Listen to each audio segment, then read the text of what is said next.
Hello everyone and welcome back to me, Shiva Wilson, and my channel which is all about legalising adult use cannabis in the UK. Now today I have a special long ass rambly video for you that I can verify has had no AI input into it whatsoever. Nope, this video came straight out of the weed. Here's how this video began. Somewhere deep in the past I was passed a joint and I said yes and smoked some, enjoying the incredible experience. Sometime later I smoked another joint and meditated for a while in my room. After a while of meditating with green Tara, I was thinking about enlightenment and the Four Noble Truths of Buddhism. Lord Shiva said that in Hinduism they don't really call it enlightenment, they call it moksha, which means liberation. And then I started thinking about legalizing cannabis, whatever that is, and I thought, isn't legalizing cannabis a bit like enlightenment? Because it's a liberation of the laws around it. So yeah, if enlightenment means liberation, maybe they are similar. I'm not saying legalization will lead to enlightenment, but that it represents a social liberation. A plant would be liberated from the shadows of its misinformed past, and the people who use said plant without a prescription would be liberated from the oppression of their pastime of choice. Then I started thinking about Trump and the MAGA thing, Make America Great Again. And then I was like, hold on, it's Great Britain, not Great America. So it should be Make Britain Great Again. And then I thought, well, if they legalized cannabis, that would be a great thing for stoners and the government. So that would help make Britain great again. And that about covers the meaning of the title. The Great Green British Liberation. Free the people, free the plant. But why, people are going to ask, but why? Well, here's today's answer. Because I was slightly stoned when I wrote the script for today's episode, and I must say it has its uses. Philosophically, I think it enriches the mind to use a bit of weed. I personally find weed very good for meditation, prayer, energy healing, hypnotherapy, reading spiritual texts, thinking deeply and long, solving problems, generating creative insights, and of course, helping one sleep. These are the things we don't really hear about weed. We know it has medical uses. Its medical uses abound.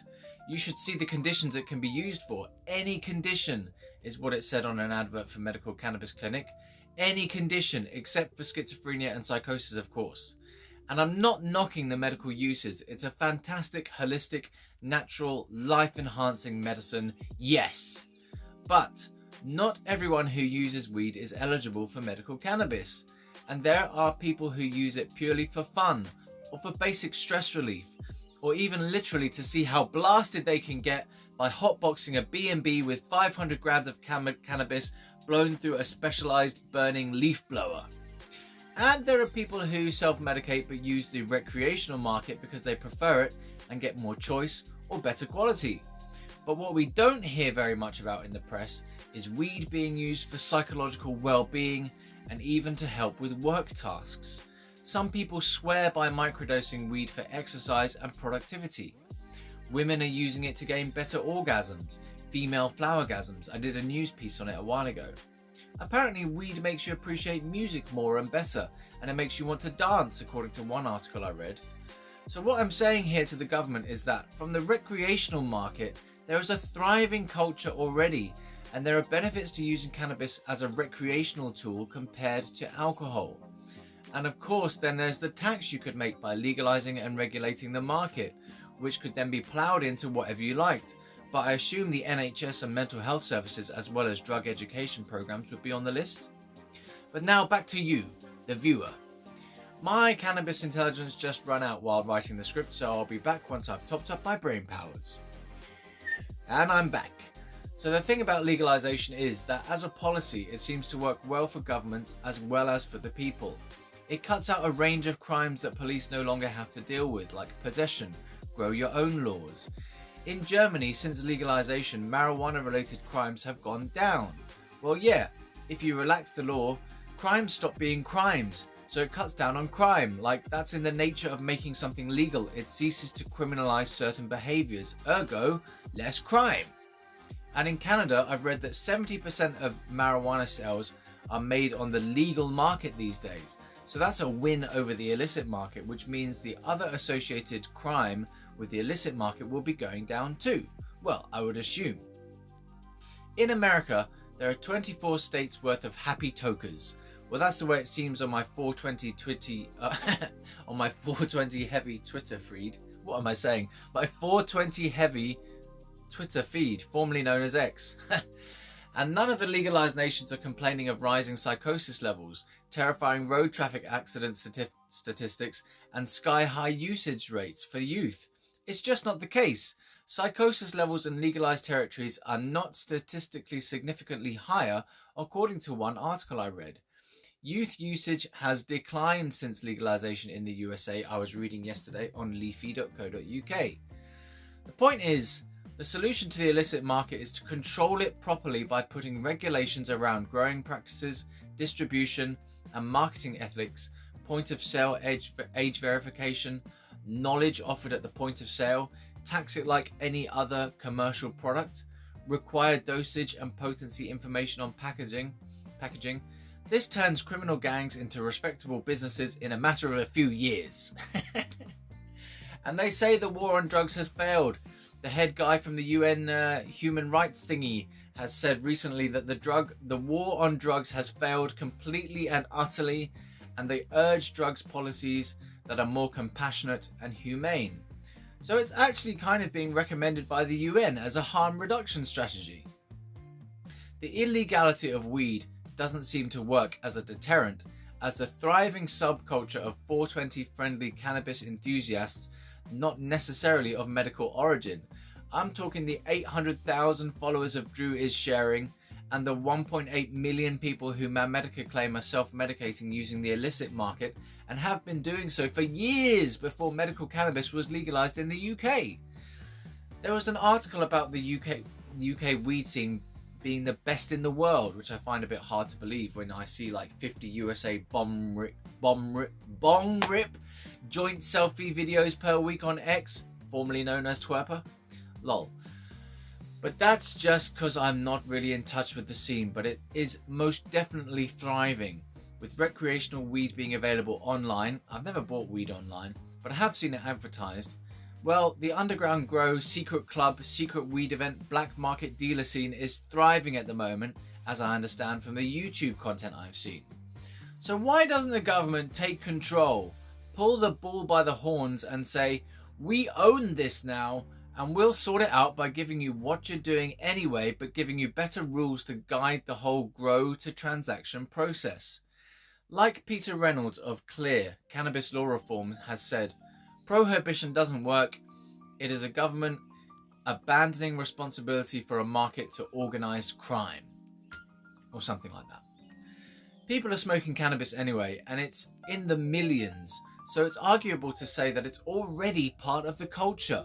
How many times have I read that people don't like the smell of it wafting in through their windows or out and about on the street in town and city centres? This is everywhere throughout the UK, throughout the world, people. 220 million people smoke cannabis worldwide, according to a UN report. This is not just a few nasty criminals. This is a lot of regular Joe and Jane type people who smoke weed. You know, it's almost like you can say, oh, most people know someone who smokes weed or who has smoked weed these days. It's so prevalent. I smell it usually every time I go to town. It's everywhere. So we may as well make it legitimate and respectable and responsible. It just seems like the Canadians and the Californians are having a lot more fun than we are in the UK. Even the Germans are having more fun than us. These countries are way ahead of us on this one point. We are living in the dark ages compared to some parts of the world. But compared to Singapore's drug laws, we're doing all right. There's an article that says that 66% of 250 police officers when surveyed in the UK said they thought that cannabis has been effectively decriminalised. That's nice, but it's not the same as full legalisation. We want dispensaries and the right to grow our own. We want legal online purchases and consumption lounges and cafes. You know, I'm not really going to address the health concerns that people have because people are going to use it whether it's legal or illegal, and arguably the quality and safety of a product goes up when there are stringent safety and testing protocols in place.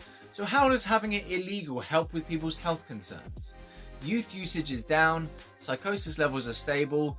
Those are the reports from legalized places.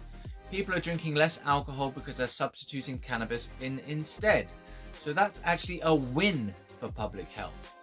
Cannabis is way less bad for you when smoked than tobacco.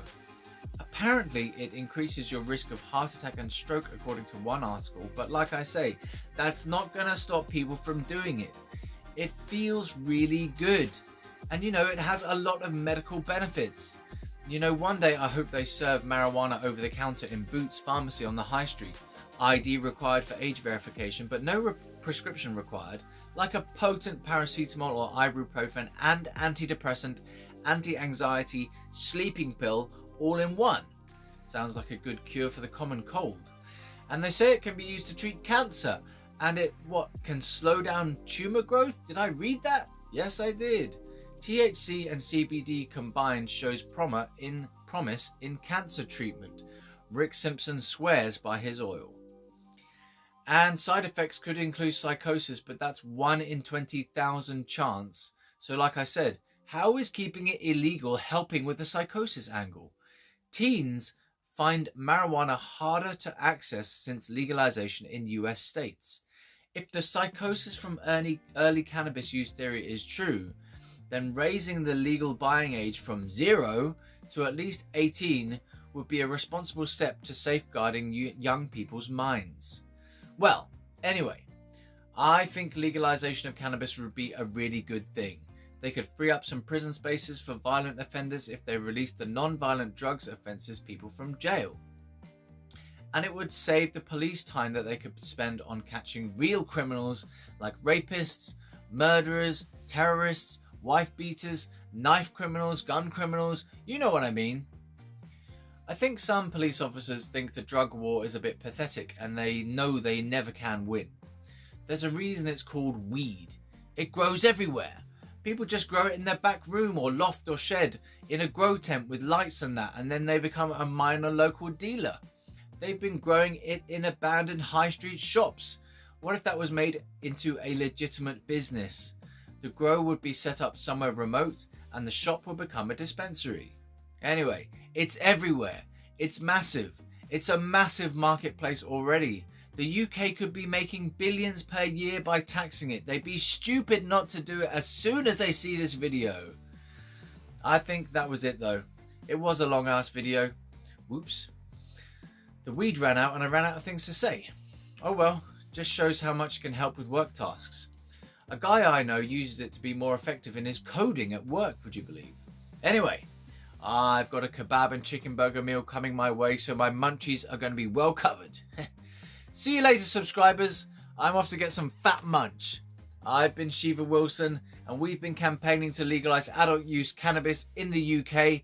Like, share and subscribe for more, and I'll see you on the next one. Good night.